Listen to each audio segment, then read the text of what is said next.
Italian coach Carlo Ancelotti ব্রাজিলের কিছু প্লেয়ারকে নিয়ে নতুন করে হেক্সা জয়ের স্বপ্ন দেখছেন তিনি। তারা কে কে জানতে হলে ভিডিওটি না টেনে সম্পূর্ণই দেখতে থাকুন আপনারা। আনচেলত্তির চোখে এবার নতুন করে ভরসা খুঁজে পেয়েছেন ব্রাজিলের কিছু প্লেয়ার। তাদের পারফরমেন্স, অভিজ্ঞতা আর তাগিদ মিলে গড়ে তুলবে নতুন যুগের ব্রাজিল। তারা হলেন, সবার আগে আছেন ডান প্রান্তের গতির ঝড় তোলা রাফিনহা। বার্সার এই উইঙ্গার প্রতিপক্ষের রক্ষণভাগ ছিন্ন ভিন্ন করে দিতে পারেন কিছুক্ষণের মুহূর্তেই। তবে সঙ্গে তার বাঁ প্রান্তে আছেন বর্তমান বিশ্বের অন্যতম ভয়ঙ্কর ফরওয়ার্ড ভিনিসিয়াস জুনিয়র। রিয়াল মাদ্রিদের হয়ে চ্যাম্পিয়ন্স লিগ মাতানো এই তরুণ এখনও ব্রাজিলের আক্রমণের মূর্ত প্রতীক। মাঝমাঠের স্তম্ভ হয়ে আছেন সেনাপতির ক্যাসেমিরো। দায়িত্বশীল, দৃঢ় আর অভিজ্ঞতা এই মিডফিল্ডার মাঠে যেন এক নীরব যোদ্ধা। তাকে দেখা না গেলেও মাঠে তার উপস্থিতি সর্বত্রই অটুট। সামনে থাকবেন গোলমুখে বুদ্ধিদীপ্তি স্ট্রাইকার রিচার্লিসন।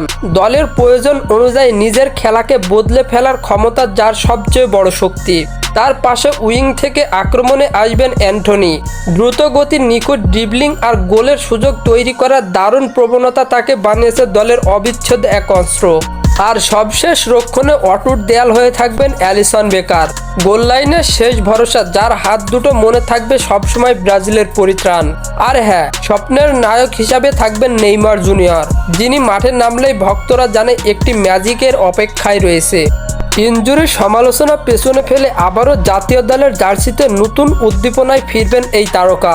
এদের হাত ধরে নতুন করে হেক্সা জয় করতে চায় ব্রাজিল এবং তাদের মূল পথ প্রদর্শক হিসাবে কাজ করবে কোচ আনচেলত্তি।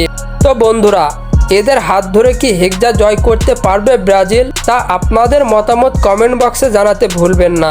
আর হ্যাঁ, ফুটবলের সকল নিউজ এবং আপডেটস পেতে আমার চ্যানেলটি সাবস্ক্রাইব করে পাশেই থাকবেন। ধন্যবাদ সবাইকে।